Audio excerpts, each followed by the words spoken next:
Dios le bendiga. Le habla el pastor Gilberto Vélez, pastor fundador y principal de la Iglesia Cristiana Misericordia aquí en Laredo, Texas, y le invito para que disfrute de este mensaje. Sabemos que va a inspirar su vida. Dios le bendiga. La expectativa divina es de que la iglesia del Señor, que los creyentes, que aquellos que se llamen cristianos, tenemos que ser diferentes a los demás pueblos de la tierra. Esto no coincide con la lógica del hombre, que para ser diferente tengamos nosotros que comportarnos de una manera en específica, aunque sí es cierto, nuestra conducta siempre va a ser diferente. Pero cuando hablamos de ser un pueblo diferente, es que seamos un pueblo diferente en muchos sentidos. Seamos un pueblo diferente en la manera que pensamos, seamos un pueblo diferente en la manera que hablamos, seamos un pueblo diferente en la manera que comportemos, seamos un pueblo diferente en la manera que tomemos decisiones, seamos precisamente un pueblo diferente. Esto es así no porque se hubiese tenido el Señor la intención de verdaderamente formar otro grupo, otro movimiento, otra religión,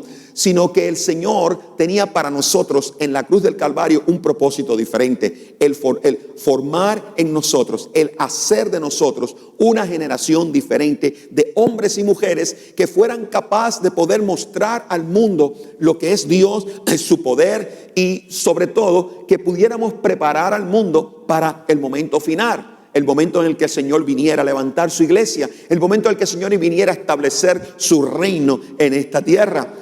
Un reino diferente, en el momento en el que pudiera completarse todo lo que la palabra del Señor había ya profetizado. Para crear esta generación diferente, entonces nosotros tenemos que entender que hay una expectativa que la misma palabra de Dios nos ha mostrado anteriormente y nos ha dicho a nosotros que nosotros tenemos que ser santos. Por lo tanto, es de esperarse que tanto usted como yo, mi amado, tenemos que apartarnos, ser apartados, ¿pero para qué? Para la santidad.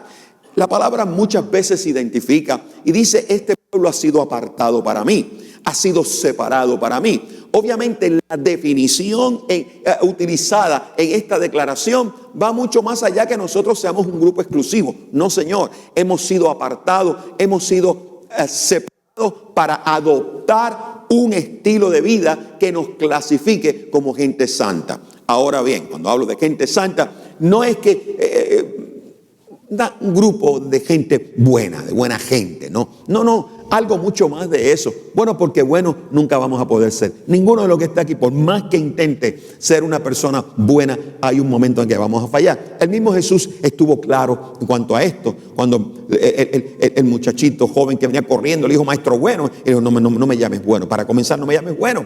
¿Por qué razón? Porque en ese momento Jesús, siendo el Hijo de Dios, el mismo Dios encarnado, se encontraba viviendo dentro de un cuerpo que le hizo inmediatamente saber que lo que hay aquí en esta naturaleza no es bueno, que tenemos una mentecita que le gusta de variar de vez en cuando. Jesús tuvo esa mente. Jesús tuvo una mente también que pensó. La palabra de Dios dice que Jesús fue tentado en todo. Cuando dice en todo, no deja nada. O sea, en todo. Sin embargo, obviamente la palabra nos aclara: no pecó. Claro que no pecó. Pero de que él sintió, obviamente sintió. Entonces, ¿cómo podemos nosotros entonces poner esto junto? ¿Cómo podemos nosotros consolidar la exigencia divina de ser santos cuando yo no puedo ser bueno? Cuando humanamente no tengo la capacidad para ser bueno. ¿De qué manera puedo yo consolidar esto? O sea, no puedo ser buena gente, pero sí puedo ser santo, ¿no? Oye, el Señor sabe que no puedo ser bueno. No me llames bueno, pero me está diciendo tengo que ser santo, ¿no? Entonces, ¿de qué se trata esto? Esto es lo que en esta serie estamos nosotros, porque en la cruz del Calvario, en la muerte de nuestro Señor y su resurrección, nos ha dado a nosotros la capacidad para esto. Ahora bien, yo quiero hablar hoy de que la santidad da honor a Dios. La santidad da honor a Dios. La santidad honra a Dios. No solamente en la mente de Dios estamos siendo llamados a adoptar un estilo de vida diferente que nos identifique como gente diferente, sino que esa identificación, eso diferente, descansa no en gente que se comporta de una manera específica, pero en gente que a través de cómo vive su vida están honrando a Dios. Entonces, la responsabilidad, cuando Dios nos llama a nosotros, sed santo porque yo soy santo, entonces la responsabilidad divina para mí trasciende no tan solo de un comportamiento diferente, pero me lleva a mí a mostrarle al mundo cuán diferente yo soy, no porque me quiero hacer más diferente de los de seres humanos, pero porque lo que yo hago constantemente está honrando al Señor. Por lo tanto, amado, hay un principio que es importante, y es que llevar una vida santa no depende de la moralidad de aquellos que nos estén rodeando a nosotros o de aquellas personas que influyen en nosotros. Repito, llevar una vida santa no depende del nivel moral de aquellos que estén a nuestro alrededor. ¿Me entiendes? Llevar una vida santa no es que porque todo el mundo hace esto así, nosotros también lo hacemos así. No, de eso no se trata, se trata de algo mucho más profundo, algo mucho más grande. Amado, cuando nosotros recibimos al Señor como nuestro Salvador personal, escuche bien, a mí no me invitaron a una religión. Cuando a mí me presentaron el Evangelio, bueno, ya yo conocía el Evangelio. Ya yo conocía a Dios, ya yo conocía todas estas cosas. A mí no me invitaron a algo que fuese desconocido, porque yo venía practicando una religión la cual me habló de Jesús, la cual me enseñó de Jesús y de todas esas cosas. No, amado, a mí cuando se me presentó el Evangelio, el llamado, el impacto en mi vida fue diferente. ¿Por qué razón? Porque ahora ya yo no iba a practicar una religión, ahora a mí se me enseñó algo que me motivó ahora a elegir en mi vida. Tomé la decisión, cuando yo acepté a Cristo como mi Salvador, ¿cómo se traduce ello? Yo tomé la decisión de honrar a Dios con toda mi vida. Mi alma te alaba, Jehová. No a practicar una religión, sino ser parte de un grupo de hombres y mujeres en este que nosotros decidimos honrar a Dios con nuestra vida, independientemente de las circunstancias que me estuvieran rodeando, independientemente si a mí las cosas me van bien, o independientemente si yo estoy enfermo, independientemente si yo tengo problemas económicos, independientemente del problema que hay en mi vida, yo al recibir a Jesús hice un compromiso de honrar a Dios siempre en mi vida, antes que nada. Mi alma te alaba. Ahora, esta decisión trae consigo algo muy bueno. Trae consigo el que para yo poder alcanzar esto, amado, para poder alcanzar ese punto en el cual yo pueda honrar a Dios independientemente de las circunstancias, la santidad, escucha bien, la santidad va a requerir de nosotros que mantengamos una relación íntima con Cristo. ¿Me entendió? Cuando el Señor dice, sed santos porque yo soy santo, equivale a que me está diciendo de ahora en adelante, tú vas a buscar por arriba de todo tener una relación íntima con mi Hijo. Mi alma te alaba, Jehová. Una relación significativa, meaningful, una relación significativa con Cristo. En la introducción utilizaba la porción que Pastor Sam usó en su transición. El ejemplo de Pedro. Pedro fue muy claro con este hombre. Lo miró y se lo dijo, mira, yo no tengo oro, no tengo plata, no tengo nada de dinero. Yo no puedo darte lo que tú estás esperando, pero te puedo dar algo que yo sí tengo y tú no lo estás esperando. Es algo que va mucho más allá de tu entendimiento. Es algo que va a cambiar tu vida, te va a transformar. No, deja tú. El hecho de que se levantó y empezó a caminar no es lo interesante.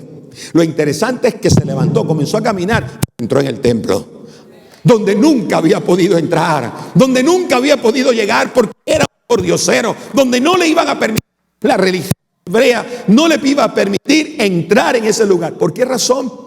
Por la condición. Ahora es diferente. Ahora Dios hizo algo en la vida de este hombre.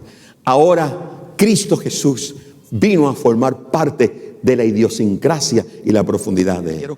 En Colosenses capítulo 3 versos 1 al 6, en la nueva versión internacional, permítame leerle esto para que podamos apreciar algo aquí. Dice, ya que han resucitado con Cristo, busque las cosas de arriba, donde está Cristo sentado a la derecha de Dios. ¿Me lo dejan en un segundito? yo quiero que nosotros podamos apreciar el tono con el que Pablo está hablando. Pablo está tratando una situación con los colosenses, está tratando un problema. Y yo quiero que nosotros quiero dramatizar esto un poco porque me gusta que ustedes puedan entender el contexto donde se encuentra esto. ¿Por qué se dice? ¿Qué está sucediendo? ¿Cuál es la actitud? ¿Cuál es esta conversación? Él le dice, en otras palabras, bueno, como quien dice, ustedes que ya dicen que han resucitado con Cristo, ustedes que ya hablan de eso, ustedes que están diciendo somos cristianos, lavados con la sangre del Cordero, todo esto, ustedes que ya han resucitado contigo, entonces busquen las cosas que son de arriba.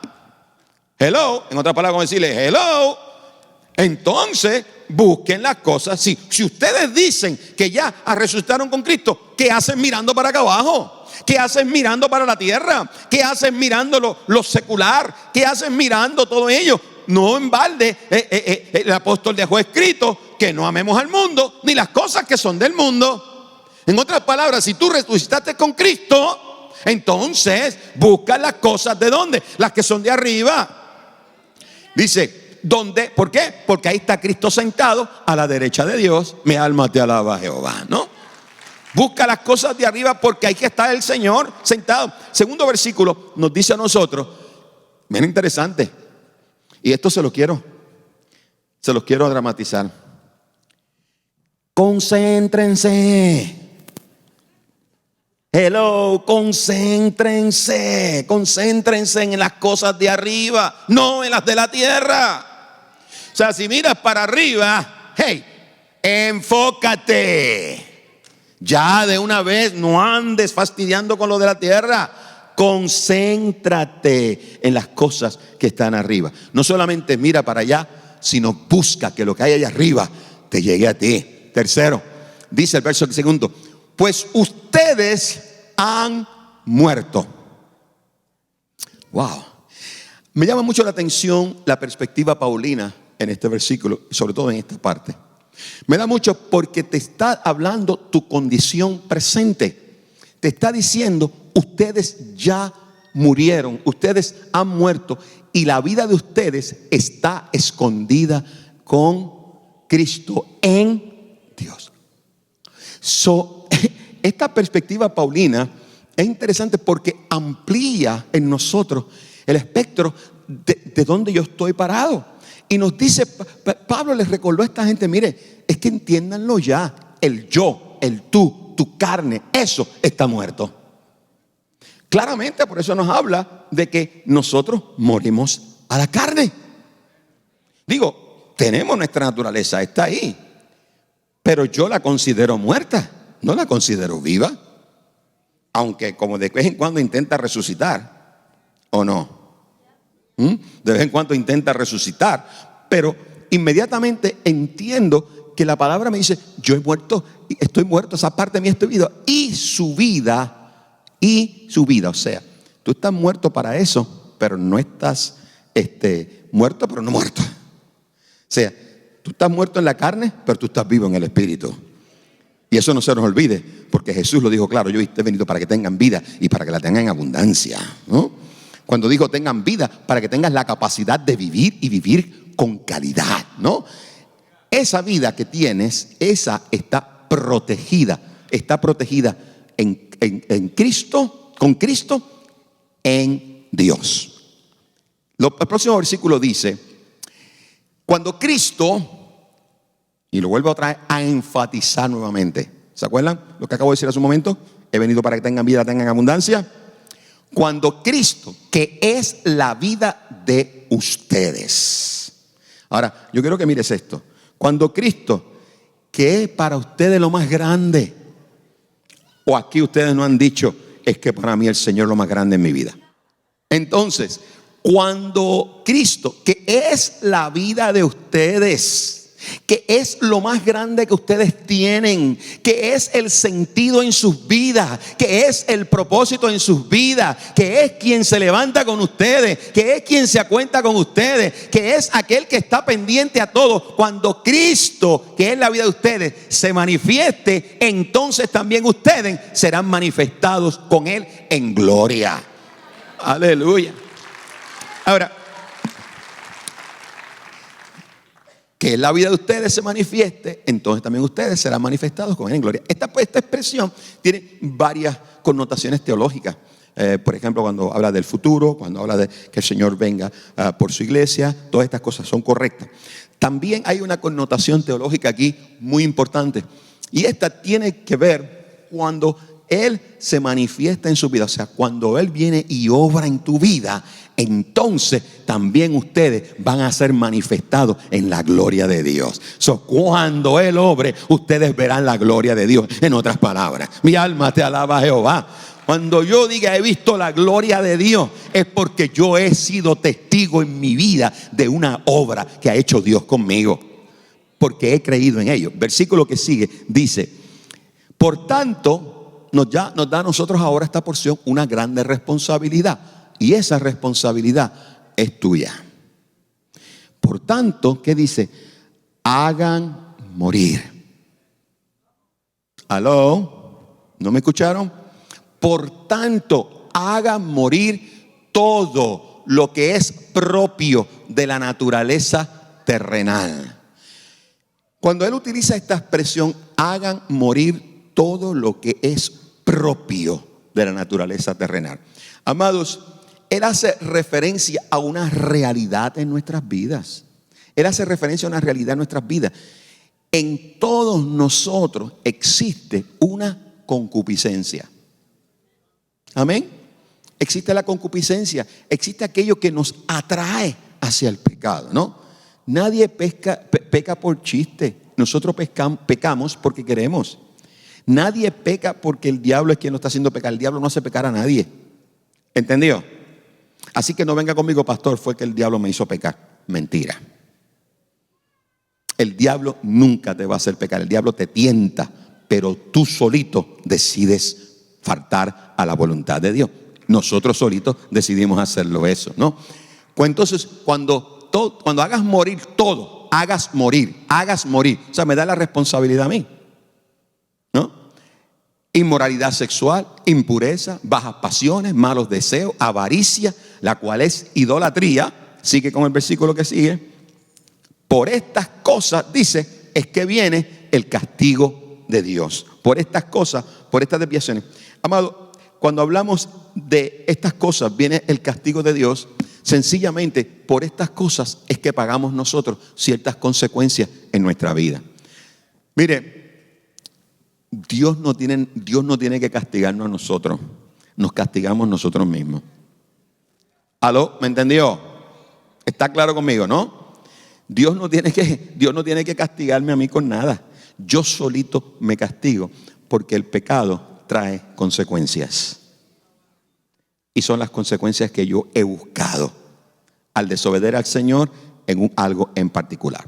Ahora bien, vamos a estar viendo brevemente los minutos que tengo en Primera de Pedro, capítulo 2 y los versículos 11 al 18. Vamos a ver ellos.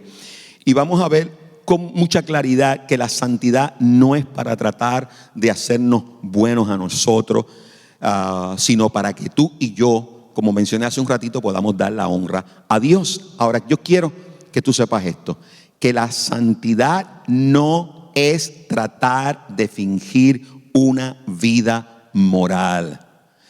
No es tratar de fingir una vida moral, es sencillamente vivir para agradarle a Él.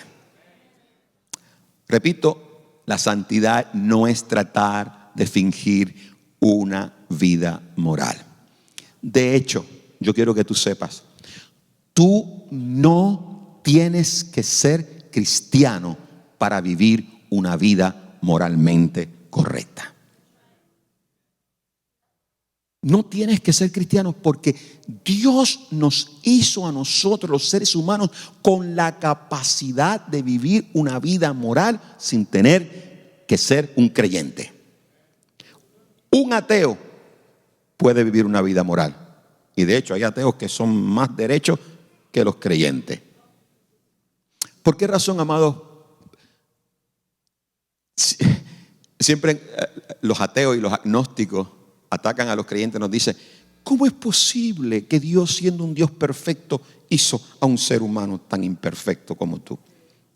Y yo siempre me fascina cuando me bajan con esa cosa, porque yo digo, qué bruto estás. Amado, Dios me hizo perfecto. ¿Y sabes por qué Dios me hizo perfecto?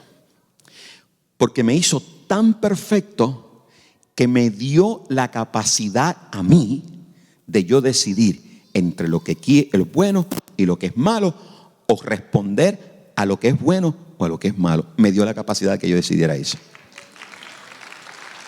O sea, Dios no me hizo a mí como todos los animales. No, como los perritos tampoco. Los perritos, mire, el perrito de su casa hizo algo malo, le da con una patada y el perro sale y se va gritando. Pero no pasan un par de minutos que ese perrito vuelve a tratar con el rabito viniendo así y te pasa la lengüita otra vez. En un segundo se le olvidó la cosa. Porque no hay conciencia en él. Los animales no tienen conciencia. There is no right, no wrong. Bueno, por instinto saben cuando algo hacen mal, pero es por instinto, no por conciencia. Nosotros los seres humanos tenemos una conciencia. Y sabemos cuando estamos mal y sabemos cuando estamos bien. ¿No? Entonces, Dios me hizo perfecto porque yo tengo esa capacidad de decidir. Entonces, la santidad es una decisión de que yo he tomado la decisión de vivir conforme a lo que Dios ha establecido. Ahora, rápidamente, yo quiero dejarte ver este primer punto, ¿no? La santidad es vivir conforme a nuestros principios en todo momento. Y quiero leerte una porción rápido aquí, y es en 1 de Pedro capítulo 2, versos 11 y 12. Y dice, Pablo hablando a ellos le dice, queridos amigos, ya que ustedes son extranjeros y residentes temporales, les advierto que se alejen de los deseos mundanos que luchan contra el alma.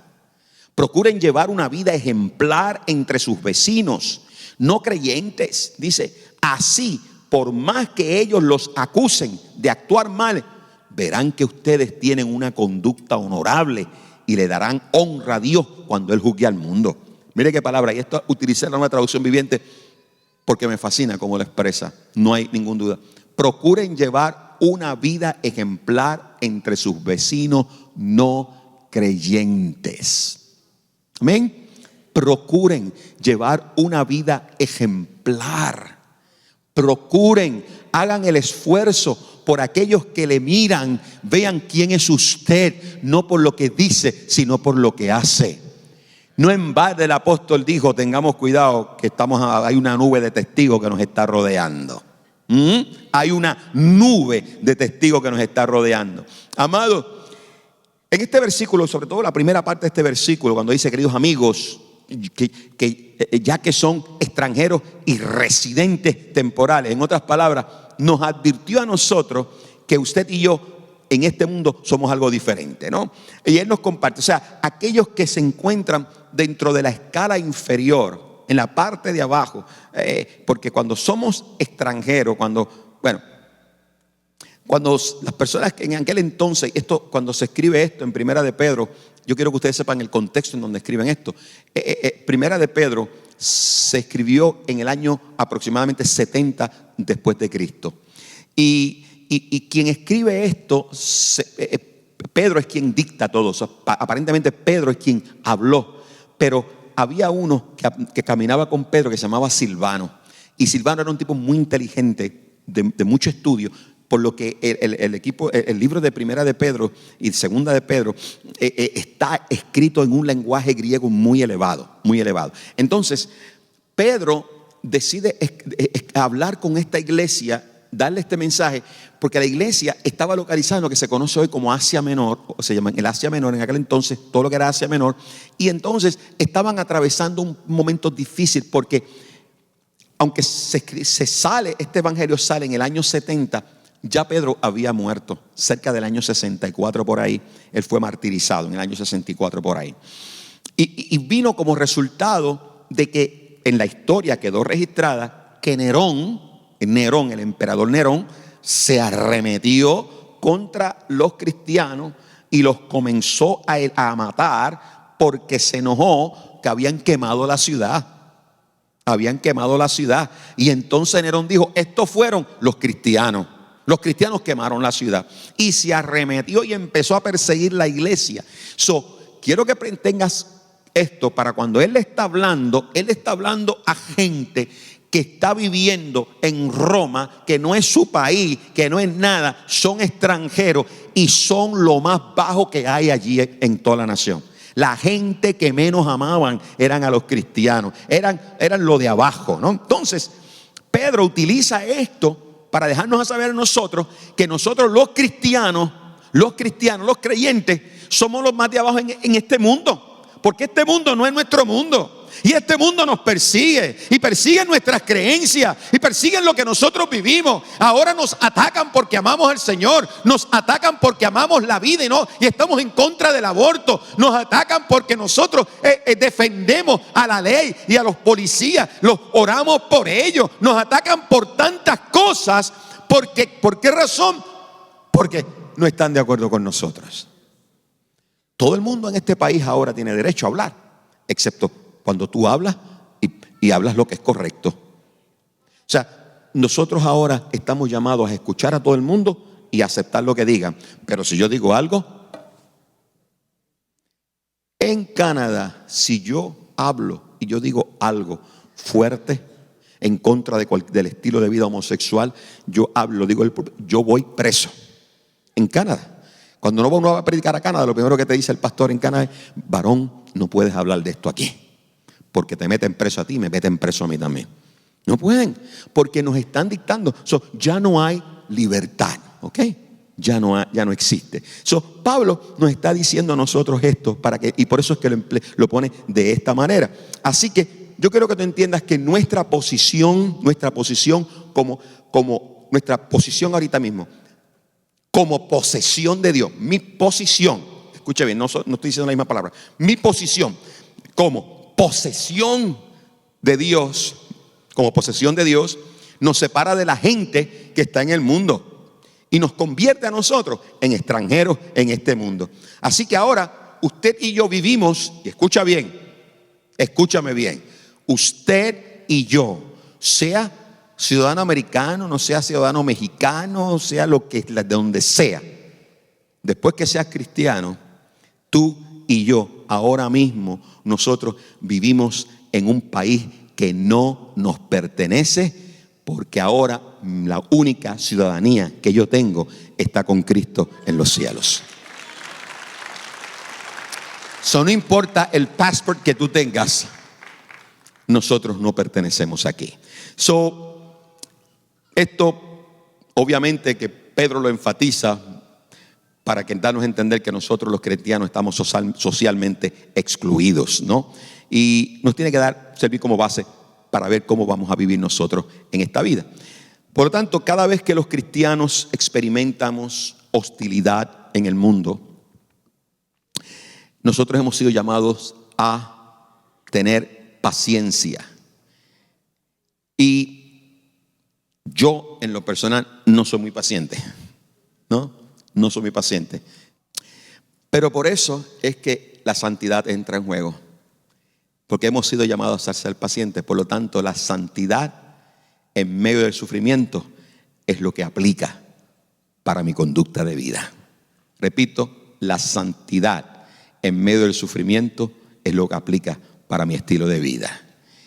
Amados, los cristianos deben abstenerse de los deseos pecaminosos, porque esos deseos luchan contra su alma, no solamente contra su carne, contra su alma. Por lo tanto, Pedro insta a sus lectores a negarse a sí mismo de los placeres temporales, de entregarse a pasiones físicas y pecaminosas, porque son los impulsos que nos impiden a vivir a nosotros en una vida espiritual.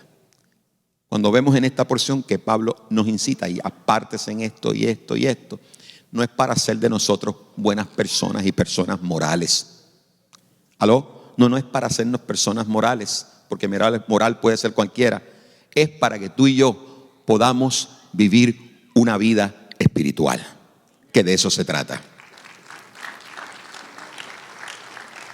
No todas las personas con alta moral son espirituales, pero todos los espirituales son personas morales. ¿Aló? No todas las personas con alta moralidad son espirituales, pero todos los espirituales son personas que poseen una alta moral. ¿Está de acuerdo conmigo? Saltando al segundo punto, dice que la santidad reconoce el principio de autoridad que va más allá de nuestro orgullo. Si algo combate en muchas ocasiones nuestro proceso de espiritualidad es la arrogancia. Yo les decía a los jóvenes, y se lo he platicado a ustedes, que el proceso de madurez espiritual es un proceso interesante, porque el proceso de madurez espiritual nunca se termina. Cada vez nosotros tenemos que ir creciendo y creciendo y creciendo. Por lo tanto, de lo que se trata para que usted alcance la espiritualidad es que usted tiene que empezar a caminar.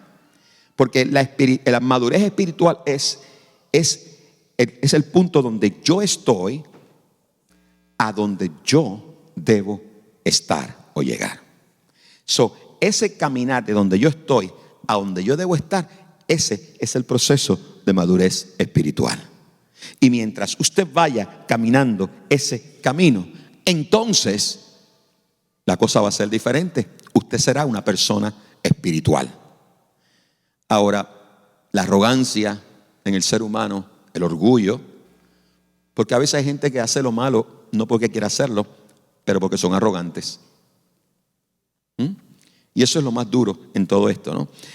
Hay una porción ahí que quiero leérselas, que está en 1 de Pedro, capítulo 2, verso 13 al 18. Dice: sométase por causa del Señor a toda autoridad humana, ya sea al rey como a suprema autoridad, o a los gobernadores que él envía para castigar a los que hacen el mal y reconocer a los que hacen el bien.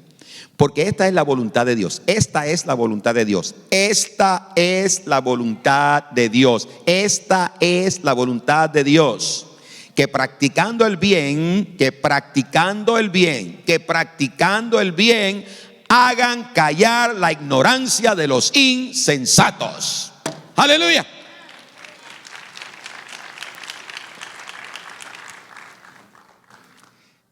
Esta es la voluntad de Dios.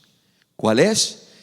Que practicando el bien hagan callar a los ignorantes. O sea, no es tanto lo que tú puedas abrir la boca y pelear para tratar de defender un punto. Es lo que tú puedas hacer para que la gente te respete por lo que estás haciendo. ¿Me entendió? O sea, en otras palabras, mi amado, el punto está en que tú vivas lo que tú prediques. ¿Me escuchaste? El punto está en que nosotros vivamos lo que predicamos. Porque mientras tú vivas lo que predicas, la gente terminará respetándote. Pero cuando somos wichi-wachi, ya la cosa es diferente, ¿no? Entonces dice, eso es actuar como personas libres. ¿Aló? Como personas libres que no se valen de su libertad para disimular la maldad, sino que viven como siervos de Dios. El asunto es no vivir como demócrata ni vivir como republicano. El asunto es que tú tienes que vivir como un siervo de Dios. Aleluya, eso es todo. Eso es todo. Que yo vivo como un hombre de Dios, usted vive como una mujer de Dios. Y sus principios usted los va a entender. Así que actuamos como personas libres. Somos libres. Y nuestra libertad no nos mueve a nosotros a hacer lo malo, sino nos mueve a hacer lo bueno. ¿Por qué razón? Porque yo soy un siervo de Dios. Y lo que yo creo, lo creo hoy, lo creo mañana y lo creeré pasado. Porque lo que yo creo me alcanza a mí, a la presencia de Dios. Me introduce a mí a la presencia de Dios. Yo llego a Dios por lo que yo creo. Yo llego a Dios por mis convicciones. Yo arranco del cielo un milagro de Dios porque vivo como un siervo de Dios. Mi alma te alaba, Jehová. Entonces dice, den a todos el debido respeto. Amen a los hermanos. Teman a Dios. Respeten la ley. A los criados, sométanse con todo respeto a sus amos, no solo a los buenos y comprensivos, sino también a los insoportables. No lo dije yo, eso está en la NBI. ¿Ah? No todo el mundo tiene el privilegio de tener un jefe como soy yo. No todo el mundo. Pero otros sí.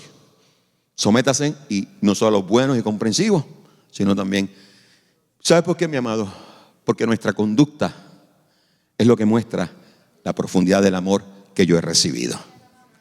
Si yo digo que Dios me ha amado, yo tengo que mostrar ese amor de Dios en mi vida.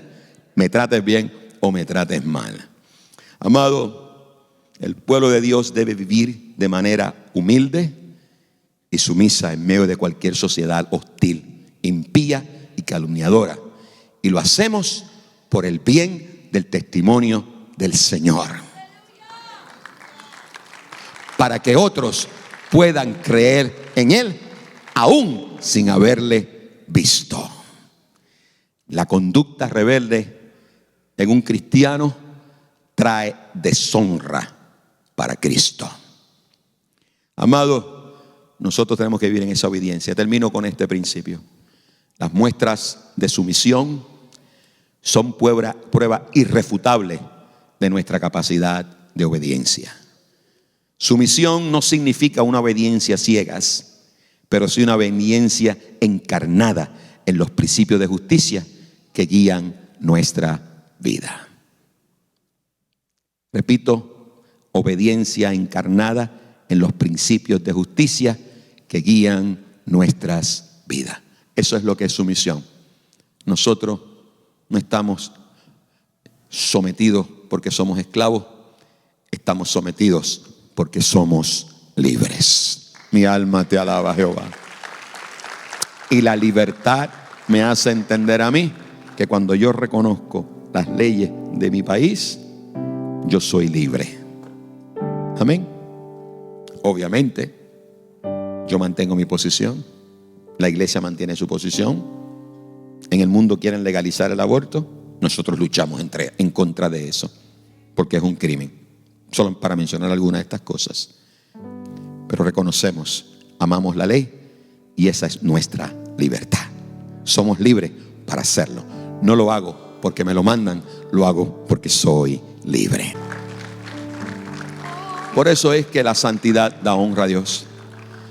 Porque solamente a través del elemento de la santidad es que yo puedo vivir un estilo de vida que es completamente antagónico a mi naturaleza. Completamente antagónica. Pablo lo dijo. La carne no quiere someterse al espíritu y no es el espíritu tampoco a la carne. Hay una lucha entre ellos. La santidad me permite a mí vivir en medio de un mundo hostil, en medio de estas situaciones, me permite vivir dando la honra a Dios. Espero que hayan disfrutado de este mensaje y que haya sido de inspiración para su vida, que usted pueda aplicar estos principios y continuar su jornada en este mundo. Así que te esperamos la próxima semana en otra edición de este programa.